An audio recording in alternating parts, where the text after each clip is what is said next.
Shalom, damai sejahtera bagi umat Tuhan di mana saja Anda berada. Malam hari mari kita merenungkan lagi firman Tuhan. Kita berdoa.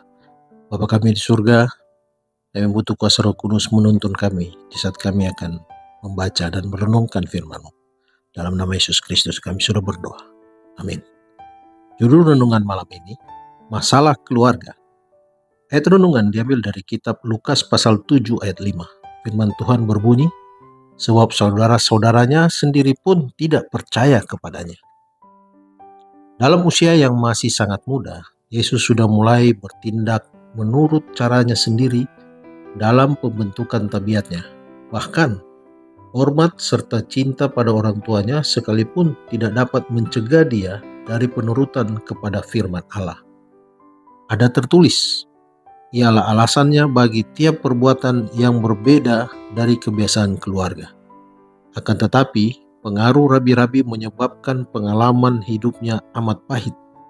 Pada masa mudanya sekalipun, ia mesti memahami pelajaran-pelajaran berat dalam bertahan dengan diam dan sabar. Saudara-saudaranya, yaitu anak-anak Yusuf, memihak kepada rabi-rabi.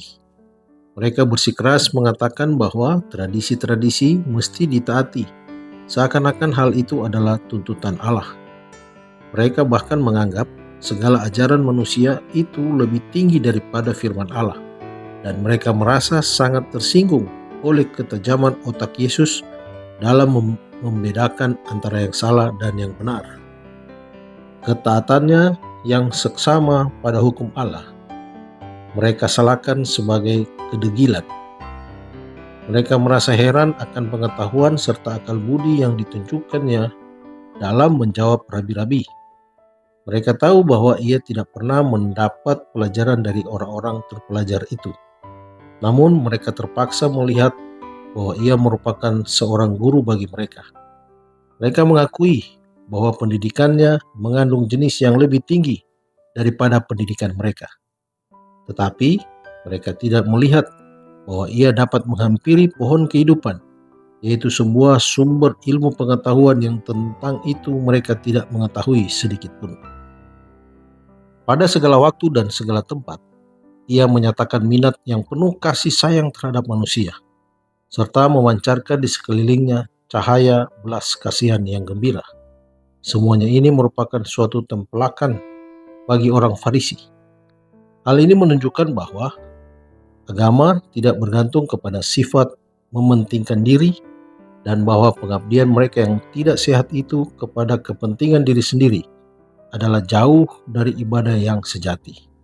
Hal ini telah membangkitkan permusuhan mereka melawan Yesus, sehingga mereka mencoba memaksakan penurutannya kepada segala peraturan mereka.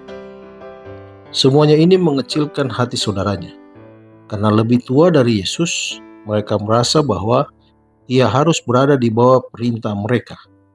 Mereka mempersalahkan dia dengan mengatakan bahwa ia menganggap dirinya sendiri di atas guru-guru mereka, di atas imam-imam mereka, dan penghulu-penghulu bangsa Yahudi.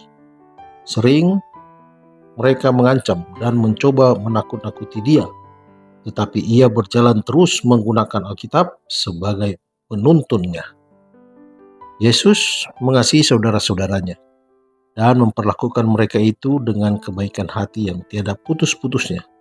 Tetapi mereka cemburu padanya dan menyatakan sikap kurang percaya dan sikap memandang remeh yang nyata. Mereka tidak dapat mengerti tingkah lakunya. Dikutip dari buku Alfa dan Omega jilid 5 halaman 78 sampai 80. Mari berdoa. Bapa kami di surga, terima kasih Tuhan untuk penyertaan-Mu hari ini. Di saat kami membaca akan firman-Mu, peristiwa masalah yang sering terjadi dalam kehidupan kami itu sering muncul untuk menjatuhkan bagi siapa yang mau berjalan dalam kebenaran.